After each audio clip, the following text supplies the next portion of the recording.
Ooh, melee, yep, nice, very good. Good cleanup of 3 people there. And looks like your ally was over here at top gold. Whoever this guy is, definitely saw this guy running across top control. Let's bring some shame to that guy. Where you at? Where you at? Oh god. That's not me. That's not me. That's not me. Welcome to Halo Infinite Tips and Tricks, hosted by Assassin RFP. Yo, what is up everyone, and welcome to another Halo Infinite video. Today we're going to be breaking down a match of Oddball. Alright, so it looks like Blazing Teddy decided to start by rushing the Oddball, which is great. You need an objective player, and it seems like Blazing Teddy's is the man. However, it is very common for the enemy to be spawning and pushing out long hallway, especially through that big door. And although he did throw grenades when he was already out in the open, I would have liked him to throw grenades before that.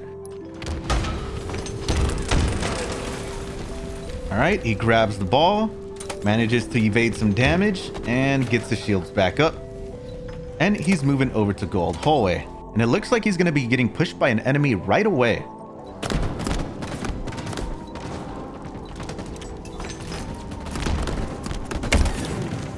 He wasn't going to win the fight. There was no allies to kind of clean up that enemy. So that was a good decision. Now, one thing I would have liked him to do was stick tighter to this wall on the left when he came out of the gold door. Because if he's moving wide like he was here, the enemy still be in gold hallway and still get shots on him. But if he would have made a sharp left here, the enemy actually would have had to push out of gold hallway in order to kill him, which exposes the enemy to his allies. But it looks like this ally here was a no help either. That's totally not me, by the way. It's not me. All right, Blazing Teddy spawns at batteries, and he's pushing into long hallway. All right, his allies clean up and pick up the Oddball. This looks really messy, really messy.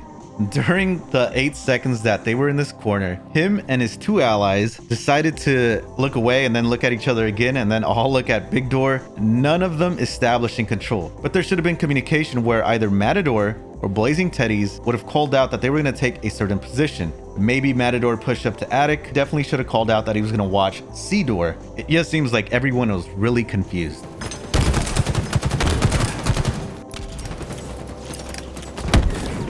Now the team looks like they're going to steamroll long hallway. Smartly here, it looks like all his allies set up in different positions, looking at different routes. Whoever this Oddball carrier was, he needed to come out and assassinate this guy. The only reason you would want to be hiding behind this box in a team firefight like this is if the game is about to be over, but that's not the case here. So this is a bad call by his ally.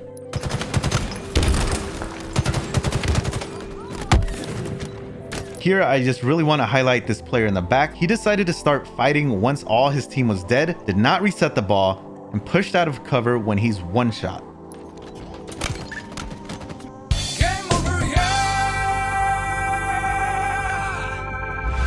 All right, he spawns in the middle of the action. His allies have ball, comes in supports, nice double from Matador, and Blazing Teddy's plays the objective. Great map knowledge, great understanding of where to go, and great use of crouching there. You know the enemy is shooting at you, aiming for your head, so crouching for a full second there, not just a quick little crouch, allowed enemies to miss the shot and allowed you to stay alive. Excellent movement. And what I really like that Teddy's is doing here, he's not hiding in a corner. He's actually looking around the map, he's looking at where his allies are, and then choosing to move throughout the map accordingly. Ready to rotate in case his team gets pushed from one side or the other. Great job. Oof, what a direct grenade. But again, because he's not hiding in a corner, he's already dodging, even before the grenade comes. Again, great movement. He's seeing where his allies are. He sees where they're shooting at, and he anticipates where the enemies are spawning and where they're coming from, and moves to this back corner, knowing that they're going to push from the bottom. Just great movement all around. Really impressed by this.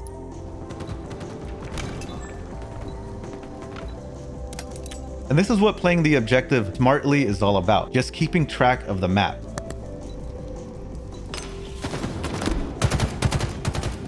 And boom. All right, round 2 started, and Teddy's is pushing the objective again. This is actually a pretty bad route if you want to push the objective, but I think he recognized that immediately and switched his priority to getting the active camo. So very good, quick decision making there. But if you did try to play the objective, a tip I could give you is know what route you're going to take before the round starts.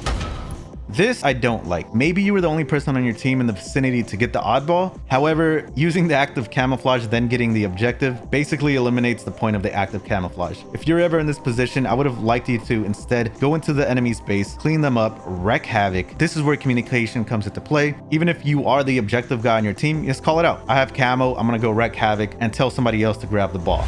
All right, Teddy spawns. He knows the enemies have the ball on top A.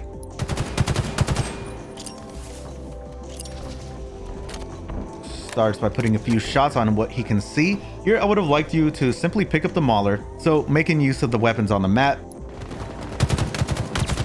All right, good team fire here, and good grabbing the ball. You didn't know that your allies were going to win that fight or not. So instead of trying to figure that out, you simply played the objective and played away from the enemy. So that was a smart decision. However, after the fact, your allies did win that fight, so I would have liked you to turn around because they had control of that spot on the map, and now you're over here by yourself. And one tip here is, unless you just need like 2 seconds on the ball to win, reset the ball, not yourself. Put that on a shirt. Look at that. All right, so ball's reset and Teddy's spawns in a super advantageous position. Enemy picks it up. He's able to clean it up. Reloading too early. There was no need to reload. You didn't know if this guy right here was gonna die. And you obviously hear other people shooting. Would have liked you to help your team fire, and then control the ball. Yep, your team gets cleaned up. That teammate was obviously fighting somebody on this corner. It was on him to call it out. Don't know if he did, but yeah, this was a dangerous route to take.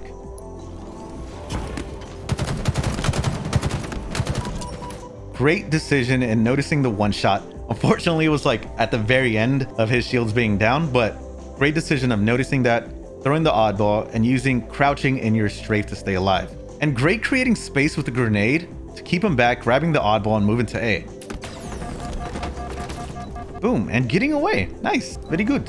Knowing where you're getting shot from and closing out the angles that the enemies could potentially kill you from. And the glory doesn't last forever, but you did what you can. You wasted a lot of time, distracted a lot of enemies, and if your team was competent, that should have helped your team establish control on the map. All right, good spawn again. You get forward position. You know enemies have the ball in A. You noticed your ally was pushing up the A stairs. You had one in Whirlpool, so instead of clogging up that lane, you decided to go a different route, which was a great decision.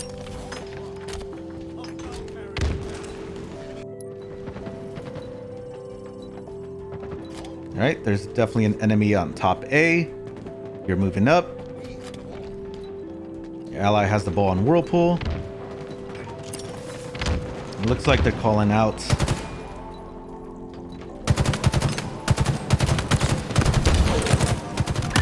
Eef! It's a little too close.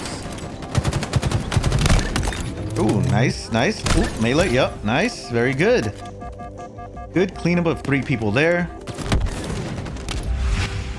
And that is how you dominate Oddball. But if you want to dominate Capture the Flag just the same, I do have a video specifically focusing on that, as well as another video focusing on positioning. So make sure you watch one of these videos next. Don't forget to like and subscribe.